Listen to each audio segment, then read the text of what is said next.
The Wind in the Willows by Kenneth Grahame. Chapter 12. The Return of Ulysses. When it began to grow dark, the rat, with an air of excitement and mystery, summoned them back into the parlor, stood each of them up alongside of his little heap, and proceeded to dress them up for the coming expedition. He was very earnest and thoroughgoing about it, and the affair took quite a long time. First, there was a belt to go round each animal, then a sword to be stuck into each belt, and then a cutlass on the other side to balance it. Then a pair of pistols, a policeman's truncheon, several sets of handcuffs, some bandages and sticking plaster, and a flask and a sandwich case. The badger laughed good-humoredly and said, "All right, Ratty, it amuses you, and it doesn't hurt me. I'm going to do all I've got to do with this here stick." But the rat only said, "Please, Badger, you know I shouldn't like you to blame me afterwards and say I had forgotten anything." When all was quite ready, the badger took a dark lantern in one paw, grasped his great stick with the other, and said, "Now then, follow me. Mole first, 'cause I'm very pleased with him. Rat next, Toad last, and look here, Toady, don't you chatter so much as usual, or you'll be sent back, as sure as fate." The toad was so anxious not to be left out that he took up the inferior position assigned to him without a murmur, and the animals set off. The badger led them along by the river for a little way, and then suddenly swung himself over the edge into a hole in the riverbank, a little above the water. The mole and the rat followed silently, swinging themselves successfully into the hole as they had seen the badger do. But when it came to Toad's turn, of course he managed to slip and fall into the water with a loud splash and a squeal of alarm. He was hauled out by his friends, rubbed down and wrung out hastily, comforted and set on his legs. But the badger was seriously angry, and told him that the very next time he made a fool of himself, he would most certainly be left behind. So at last they were in the secret passage, and the cutting-out expedition had really begun. It was cold and dark and damp and low and narrow, and poor Toad began to shiver, partly from dread of what might be before him, partly because he was wet through. The lantern was far ahead, and he could not help lagging behind a little in the darkness. Then he heard the rat call out warningly, "Come on, Toad!"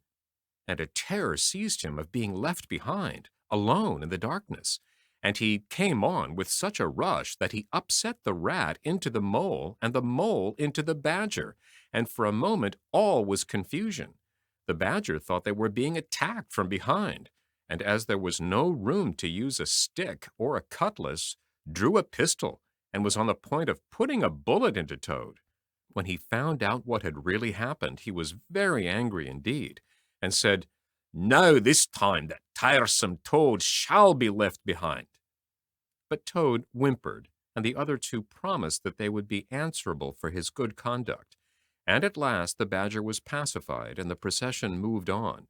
Only this time the rat brought up the rear, with a firm grip on the shoulder of Toad. So they groped and shuffled along, with their ears pricked up and their paws on their pistols, till at last the badger said, "We ought by now to be pretty near under the hole." Then suddenly they heard, far away as it might be, and yet apparently nearly over their heads, a confused murmur of sound, as if people were shouting and cheering and stamping on the floor and hammering on tables. The toad's nervous terrors all returned, but the badger only remarked placidly, "They are going it, the weasels." The passage now began to slope upwards. They groped onward a little further, and then the noise broke out again, quite distinct this time, and very close above them. "Oo-ray! Oo-ray! Oo-ray!" they heard, and the stamping of little feet on the floor, and the clinking of glasses as little fists pounded on the table. "What a time they're having!" said the badger. "Come on!"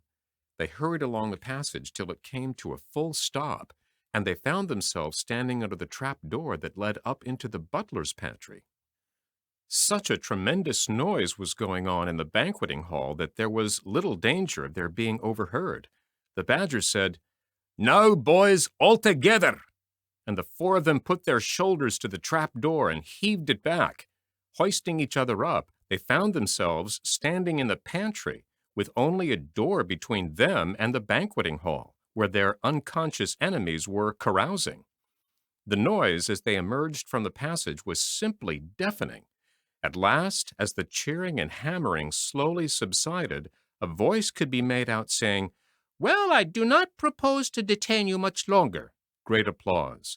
"But before I resume my seat," renewed cheering, "I should like to say one word about our kind host, Mr. Toad. We all know Toad." Great laughter.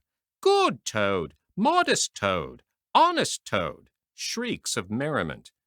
"Only just let me get at him," muttered Toad, grinding his teeth. "Hold hard a minute," said the Badger, restraining him with difficulty. "Get ready, all of you." "Let me sing you a little song," went on the voice, "which I have composed on the subject of Toad." Prolonged applause. Then the chief weasel, for it was he, began in a high, squeaky voice, "Toad, he went a-pleasuring gaily down the street." The Badger drew himself up, took a firm grip of his stick with both paws, glanced round at his comrades, and cried, "The hour is come! Follow me!" and flung the door open wide.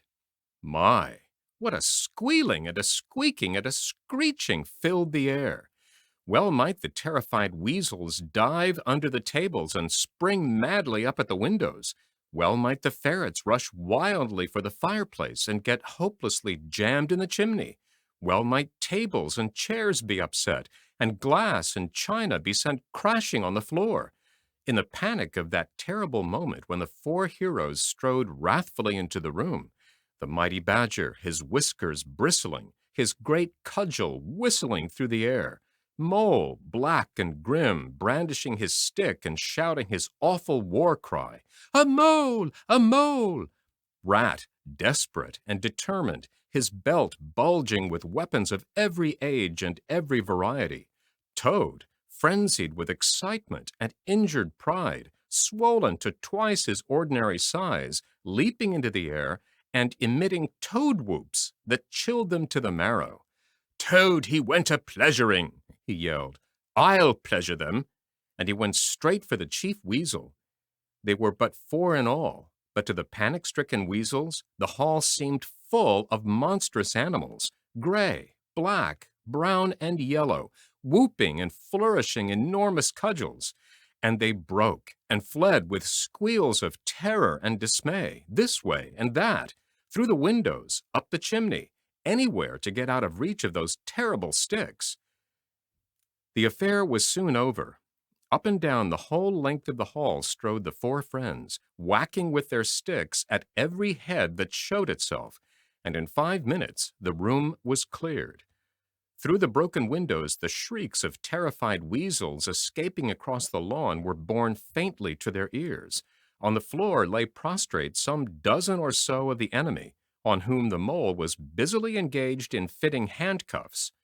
The Badger, resting from his labors, leaned on his stick and wiped his honest brow. "Mole," he said, "you're the best of fellows. Just cut along outside and look after those stoat sentries of yours, and see what they're doing. I've got an idea that, thanks to you, we shan't have much trouble from them tonight." The Mole vanished promptly through a window, and the Badger bade the other two set a table on its legs again, pick up knives and forks and plates and glasses from the debris on the floor, and see if they could find materials for a supper. "I want some grub, I do," he said, in that rather common way he had of speaking. "Stir your stumps, Toad, and look lively. We've got your house back for you, and you don't offer us so much as a sandwich." Toad felt rather hurt that the Badger didn't say pleasant things to him, as he had to the Mole, and tell him what a fine fellow he was, and how splendidly he had fought, for he was rather particularly pleased with himself and the way he had gone for the chief weasel and sent him flying across the table with one blow of his stick. But he bustled about, and so did the Rat, and soon they found some guava jelly in a glass dish, and a cold chicken, a tongue that had hardly been touched, some trifle, and quite a lot of lobster salad. And in the pantry they came up with a basketful of French rolls and any quantity of cheese, butter, and celery. They were just about to sit down when the mole clambered in through the window, chuckling, with an armful of rifles. "It's all over," he reported. "From what I can make out, as soon as the stoats, who were very nervous and jumpy already, heard the shrieks and the yells and the uproar inside the hall, some of them threw down their rifles and fled.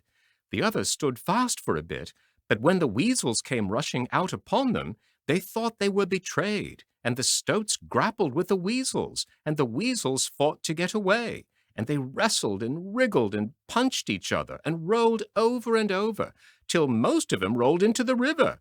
They've all disappeared by now, one way or another, and I've got their rifles. So that's all right." "Excellent and deserving animal," said the badger, his mouth full of chicken and trifle. "Now, there's just one more thing I want you to do, Mole, before you sit down to your supper along of us. And I wouldn't trouble you, only I know I can trust you to see a thing done, and I wish I could say the same of everyone I know. I'd send Rat if he wasn't a poet.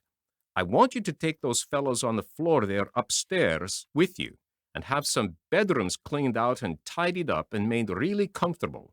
See that they sweep under the beds, and put clean sheets and pillowcases on, and turn down one corner of the bedclothes, just as you know it ought to be done, and have a can of hot water and clean towels and fresh cakes of soap put in each room, and then you can give them a licking apiece, if that's any satisfaction to you, and put them out by the back door, and we shan't see any more of them, I fancy. And then come along and have some of this cold tongue. It's first rate. I'm very pleased with you, Mole." The good-natured Mole picked up a stick, formed his prisoners up in a line on the floor, gave them the order, "Quick march!" and led his squad off to the upper floor. After a time he appeared again, smiling, and said that every room was ready, and as clean as a new pin. "And I didn't have to lick them either," he added. "I thought on the whole they had had licking enough for one night, and the weasels, when I put the point to them, quite agreed with me, and said they wouldn't think of troubling me. They were very penitent, and said that they were extremely sorry for what they had done, but it was all the fault of the chief weasel and the stoats, and if ever they could do anything for us at any time to make up, we had only got to mention it. So I gave them a roll apiece, and let them out at the back, and off they ran as hard as they could go." Then the Mole pulled his chair up to the table and pitched into the cold tongue, and Toad, like the gentleman he was, put all his jealousy from him, and said heartily, "Thank you kindly, dear Mole, for all your pains and trouble tonight, and especially for your cleverness this morning." The badger was pleased at that, and said, "There spoke my brave Toad." So they finished their supper in great joy and contentment, and presently retired to rest between clean sheets, safe in Toad's ancestral home, won back by matchless valor, consummate strategy, and a proper handling of sticks. The following morning Toad, who had overslept himself as usual, came down to breakfast disgracefully late, and found on the table a certain quantity of eggshells, some fragments of cold and leathery toast, a coffee-pot 3/4 empty, and really very little else, which did not tend to improve his temper, considering that, after all, it was his own house. Through the French windows of the breakfast-room he could see the Mole and the Water-Rat sitting in wicker chairs out on the lawn, evidently telling each other stories, roaring with laughter and kicking their short legs up in the air. The Badger, who was in an armchair and deep in the morning paper, merely looked up and nodded when Toad entered the room. But Toad knew his man, so he sat down and made the best breakfast he could, merely observing to himself that he would get square with the others sooner or later. When he had nearly finished, the Badger looked up and remarked rather shortly, "I'm sorry, Toad, but I'm afraid there's a heavy morning's work in front of you. You see, we really ought to have a banquet at once to celebrate this affair. It's expected of you. In fact, it's the rule." "Oh, all right," said the Toad readily. "Anything to oblige.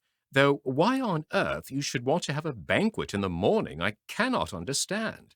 But you know I do not live to please myself, but merely to find out what my friends want, and then try and arrange it for 'em, you dear old badger." "Don't pretend to be stupider than you really are," replied the badger crossly, "and don't chuckle and splutter in your coffee while you're talking. It's not manners. What I mean is, the banquet will be at night, of course, but the invitations will have to be written and got off at once, and you've got to write 'em. Now sit down at that table. There's stacks of letter paper on it, with Toad Hall at the top in blue and gold, and write invitations to all our friends, and if you stick to it, we shall get them out before luncheon.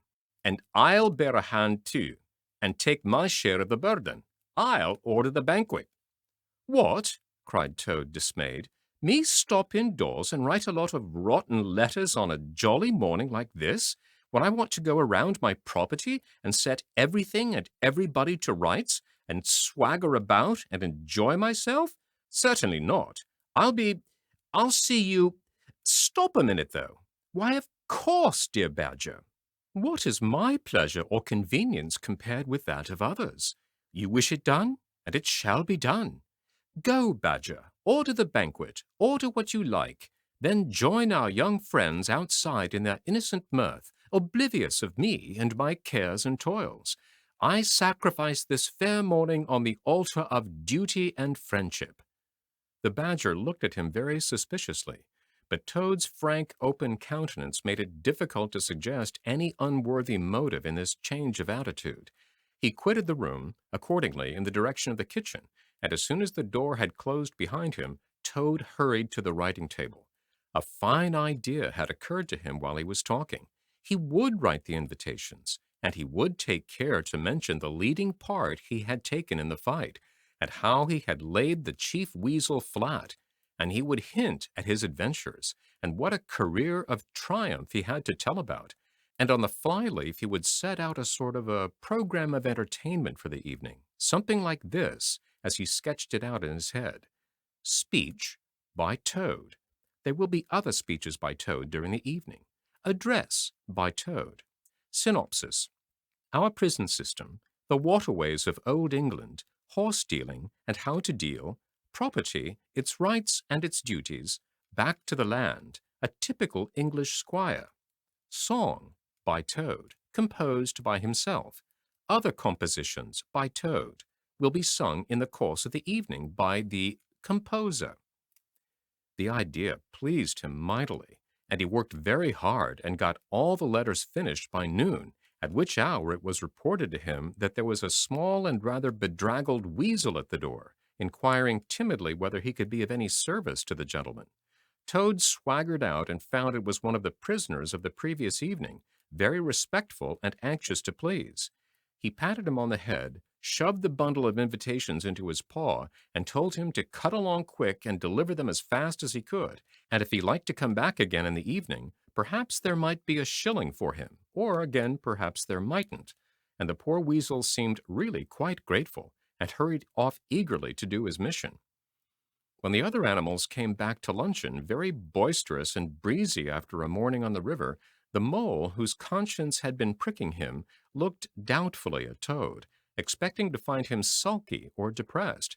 Instead, he was so uppish and inflated that the mole began to suspect something, while the rat and the badger exchanged significant glances.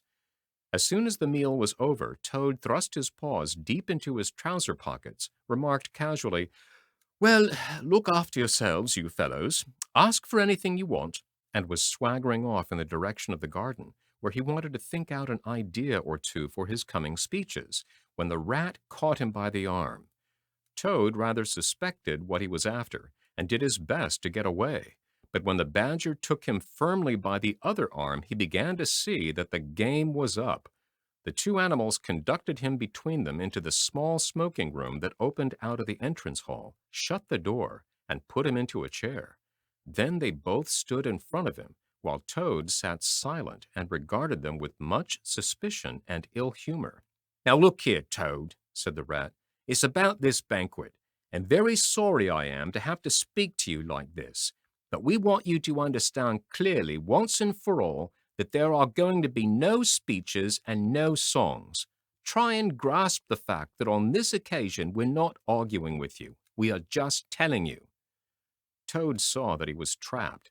They understood him. They saw through him. They had got ahead of him. His pleasant dream was shattered. "Mayn't I sing them just one little song?" he pleaded piteously. "No, not one little song," replied the rat firmly, though his heart bled as he noticed the trembling lip of the poor disappointed Toad. "It's no good, Toady. You know well that your songs are all conceit and boasting and vanity, and your speeches are all self-praise and gross exaggeration and gas," put in the Badger in his common way. "It's for your own good, Toady," went on the Rat. "You know you must turn over a new leaf sooner or later, and now seems a splendid time to begin, a sort of turning point in your career. Please don't think that saying all this doesn't hurt me more than it hurts you." Toad remained a long while plunged in thought. At last he raised his head, and the traces of strong emotion were visible on his features. "You have conquered, my friends," he said in broken accents. "It was, to be sure, but a small thing that I asked, merely to leave to blossom and expand for yet one more evening, to let myself go and hear the tumultuous applause that always seems to me, somehow, to bring out my best qualities. However, you are right, I know, and I am wrong. Henceforth I will be a very different Toad. My friends, you shall never have the occasion to blush for me again. But, oh dear, this is a hard world." And pressing his handkerchief to his face, he left the room with faltering footsteps. "Badger," said the Rat, "I feel like a brute. I wonder what you feel like." "Oh, I know, said the Badger gloomily. "But the thing had to be done. This good fellow has got to live here and hold his own and be respected. Would you have him a common laughing-stock, mocked and jeered at by stoats and weasels?" "Of course not," said the Rat. "And talking of weasels, it's lucky we came upon that little weasel, just as he was setting out with Toad's invitations. I suspected something from what you told me, and had a look at one or two. They were simply disgraceful. I confiscated the lot, and the good mole is now sitting in the blue boudoir, filling up plain, simple invitation cards." At last the hour for the banquet began to draw near, and Toad, who on leaving the others had retired to his bedroom, was still sitting there, melancholy and thoughtful. His brow resting on his paw, he pondered long and deeply. Gradually his countenance cleared, and he began to smile long, slow smiles. Then he took to giggling in a shy, self-conscious manner. At last he got up, locked the door, drew the curtains across the windows, collected all the chairs in the room, and arranged them in a semicircle, and took up his position in front of them, swelling visibly. Then he bowed, coughed twice, and letting himself go with uplifted voice, he sang to the enraptured audience that his imagination so clearly saw. Toad's last little song. The Toad came home. There was panic in the parlors and howling in the halls. There was crying in the cowsheds and shrieking in the stalls when Toad came home. When the Toad came home, there was smashing in of window and crushing in of door. There was chivying of weasels that fainted on the floor when the Toad came home. Bang go the drums. The trumpeters are tooting, and the soldiers are saluting, and the cannon they are shooting, and the motor cars are hooting, as the hero comes. Shout hooray, and let each one of the crowd try and shout it very loud, in honor of an animal of whom you're justly proud, for it's Toad's great day. He sang this very loud with great unction and expression, and when he had done, he sang it all over again. Then he heaved a deep sigh, a long, long, long sigh. Then he dipped his hairbrush in the water jug, parted his hair in the middle, and plastered it down very straight and sleek on each side of his face, and unlocking the door, went quietly down the stairs to greet his guests, who he knew must be assembling in the drawing-room. All the animals cheered when he entered and crowded round to congratulate him and say nice things about his courage and his cleverness and his fighting qualities. But Toad only smiled faintly and murmured, "Not at all," or sometimes, for a change, "On the contrary." Otter, who was standing on the hearthrug, describing to an admiring circle of friends exactly how he would have managed things had he been there, came forward with a shout, threw his arm around Toad's neck, and tried to take him round the room in triumphal progress. But Toad, in a mild way, was rather snubby to him, remarking gently as he disengaged himself, "Badgers was the mastermind. The mole and the water rat bore the brunt of the fighting. I merely served in the ranks and did little or nothing." The animals were evidently puzzled and taken aback by this unexpected attitude of his, and Toad felt, as he moved from one guest to the other, making his modest responses, that he was an object of absorbing interest to everyone. The Badger had ordered everything of the best, and the banquet was a great success. There was much talking and laughter and chaff among the animals, but through it all, Toad, who of course was in the chair, looked down his nose and murmured pleasant nothings to the animals on either side of him. At intervals he stole a glance at the Badger and the Rat, and always when he looked they were staring at each other with their mouths open, and this gave him the greatest satisfaction. Some of the younger and livelier animals, as the evening wore on, got whispering to each other that things were not so amusing as they used to be in the good old days, and there were some knockings on the table and cries of "Toad! Speech! Speech from Toad! Song! Mr. Toad's song!" But Toad only shook his head gently, raised one paw in mild protest, and by pressing delicacies on his guests, by topical small talk, and by earnest inquiries after members of their families not yet old enough to appear at social functions, managed to convey to them that this dinner was being run on strictly conventional lines. He was indeed an altered Toad. After this climax, the four animals continued to lead their lives, so rudely broken in upon by civil war, in great joy and contentment, undisturbed by further risings or invasions. Toad, after due consultation with his friends, selected a handsome gold chain and locket set with pearls, which he dispatched to the jailer's daughter with a letter that even the Badger admitted to be modest, grateful, and appreciative, and the engine driver, in his turn, was properly thanked and compensated for all his pains and trouble.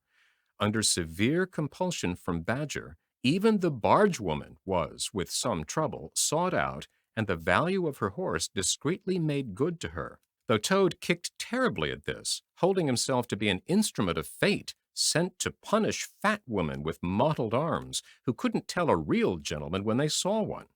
The amount involved, it was true, was not very burdensome, the gypsy's valuation being admitted by local assessors to be approximately correct.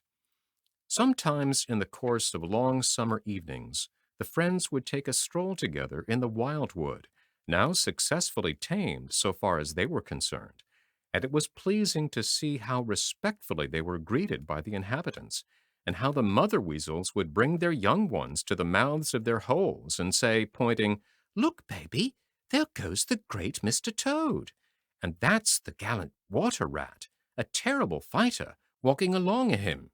And yonder comes the famous Mr. Mole, of whom you so often have heard your father tell." But when their infants were fractious and quite beyond control, they would quiet them by telling how, if they didn't hush them and not fret them, the terrible gray Badger would up and get them. This was a base libel on Badger, who, though he cared little about society, was rather fond of children, but it never failed to have its full effect. The end.